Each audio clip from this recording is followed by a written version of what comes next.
সপ্তম শ্রেণীর পাঠ্যপুস্তক থেকে আজকের ছোট গল্প কার দৌড় কদ্দূর লিখেছেন শিবতোষ মুখোপাধ্যায়।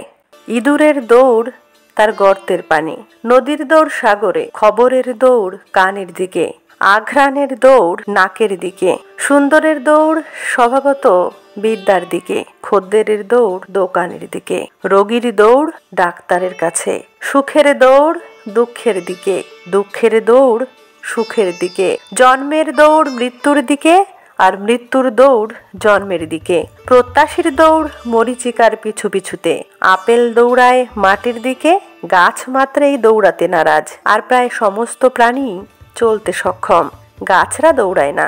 তার বোধহয় সবচেয়ে বড় কারণ যে তারা এক জায়গায় ঠায় বসে বসেই খাবার তৈরি করতে পারে, কিন্তু প্রাণীদের এক জায়গায় বসে খাবার তৈরি করবার মতো নিজেদের কোনো ভিয়েন নেই। প্রাণী মাত্রকেই খাবার সংগ্রহ করতে হয়। এই কারণেই প্রাণীরা এক জায়গায় স্থাণু না হয়ে দিকে দিকে পরিভ্রমণ করে, রসনা রটনা করে এদিকে কিংবা ওদিকে। তা বলে দুনিয়ার সব প্রাণী কুইক মার্চ করে খেতে দৌড়য় না। কেউ কেউ দৌড়য় আস্তে কিংবা জোরে।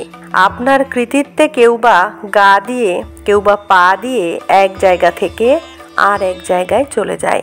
অনুবীক্ষণের তলাকার অদ্ভুত বিস্ময়ের জীব অ্যামিবা, যার